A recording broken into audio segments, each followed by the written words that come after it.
एक आदमी ने अपने जीवन भर पाई पाई इकट्ठा करके एक बंगले की तरह आलीशान घर बनाया। इस घर पर उस आदमी को बहुत ज्यादा मोह था। वह घर की जी जान से देखभाल करता था। छोटी मोटी प्रॉब्लम आए तो उसे तुरंत दुरुस्त करता था। कई बार लोगों ने उसे उस घर को बेचने की सलाह दी थी। बहुत लोगों ने उसे बहुत अच्छी कीमत पर उस घर को मांगा भी था। उसका खुद का बेटा भी अच्छी कीमत मिलने से उस घर को बेचने के लिए तैयार था, लेकिन वो आदमी कभी भी उस घर को छोड़ने के लिए तैयार नहीं था। उसे जीवन में किसी भी और वस्तु से ज्यादा इस घर पर गर्व था, अभिमान था। एक दिन वो आदमी बाजार गया हुआ था। जब वह बाजार से लौटा तो उसने देखा कि उसके घर के सामने बहुत भीड़ जमा है। वह दौड़ते हुए आया तो उसे बहुत बड़ा आघात लगा, क्योंकि उसके घर में आग लग चुकी थी।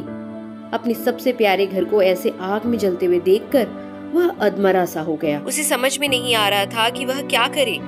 उसने निर्णय लिया कि अगर उसका घर नहीं रहेगा तो वह भी नहीं रहेगा। वह भी उसी जलते हुए घर में अपनी जान दे देगा।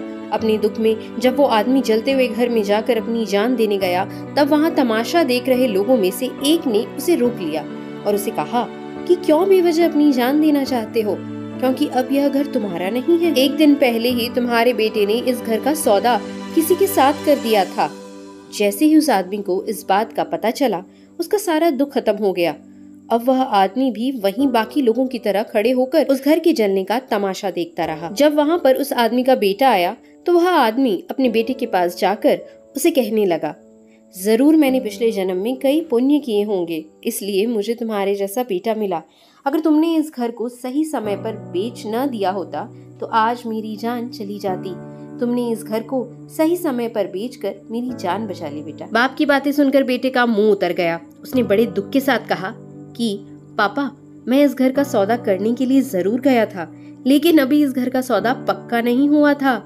यह सुनते ही आदमी का दिल फिर से बैठ गया।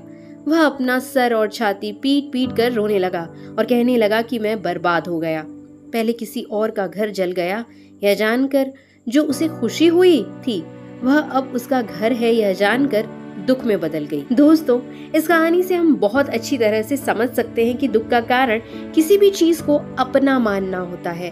जब कोई चीज अपनी है और वह हमें छोड़कर जाती है तो बहुत दुख होता है, लेकिन अगर वह चीज किसी और की है और उसके साथ कुछ भी हो जाए तो हमें दुख नहीं होता। श्रीमद् भागवत गीता में भी यही लिखा है कि किसी भी वस्तु को अपना मानना ही दुख का सबसे बड़ा कारण है। इसलिए किसी भी वस्तु के साथ ज्यादा लगाव या मोह नहीं बांधना चाहिए। अगर हम ऐसा कर सकें तो हमें जीवन में दुख भी नहीं होगा।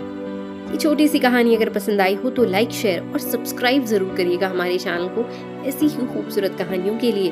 Thank you for listening.